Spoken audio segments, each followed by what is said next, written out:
বর্তমানে সোশ্যাল মিডিয়ায় রীতিমতো ভাইরাল কাজী নজরুল ইসলামের লেখা একটি গান বাগিচার বুলবুলি। অনেকেই বলছেন কাজী নজরুল ইসলাম নাকি তার ছেলের দাফন কাফনের টাকার জন্য এই গানটি লিখেছিলেন। আসলে কথাটা কতটুকু সত্য, নাকি এর পিছনে লুকিয়ে রয়েছে অন্য কোনো ঘটনা?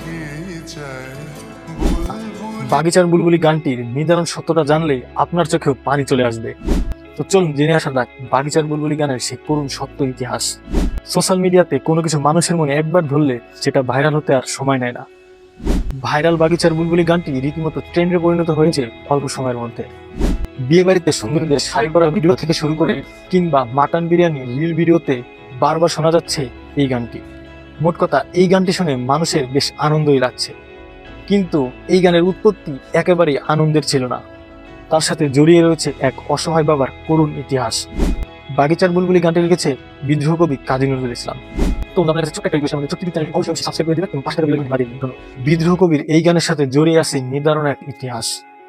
এই গানটি আসলে কাজী নজরুল ইসলাম লিখেছিলেন তার অসুস্থ ছেলে বুলবুলের চিকিৎসার টাকা জোগাড় করার জন্য।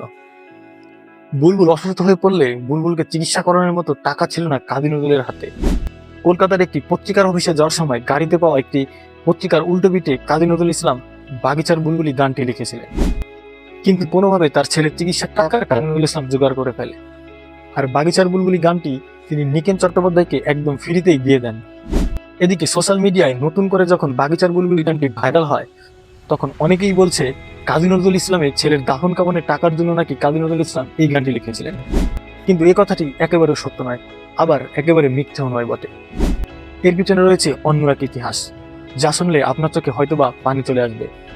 মাত্র 4 বছর বয়সে মারা যায় নজরুলের পুত্র বুলবুল। ছেলেকে কবর দেওয়ার মতো টাকা ছিল না নজরুলের কাছে। তখন তিনি টাকা পাওয়ার আশায় এক প্রকাশকের কাছে যান।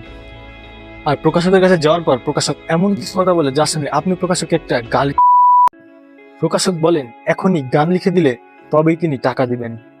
সন্তানহারা কাজী নজরুল ইসলাম তখন নিজের ছেলের নামেই লিখে ফেলেন আরেকটি গান, আর সেই গানের নাম ছিল ঘুমিয়ে গেছে শান্ত হয়ে আমার প্রাণের বন্ধু। আর এই গানের সাথে অনেকেই বাগিচার বুলবুলি গানকে গুলিয়ে ফেলছে। আসলে বাগিচার বুলবুলি গানটি ছিল একটি আলাদা প্লটে লেখা, আর এই গানটি লেখা ছিল কাজী নজরুল ইসলামের ছেলের জন্য লেখা। তবে দুটি গান আলাদা এবং দুটি গান আলাদা আলাদা পরিস্থিতিতে লেখা। তো বন্ধুরা, ভিডিওটা কেমন লাগলো অবশ্যই কমেন্ট বক্সে জানাবেন, আর অবশ্যই কাজী নজরুল ইসলামের জন্য একটি লাইন হয়ে যাবে কমেন্ট বক্সে।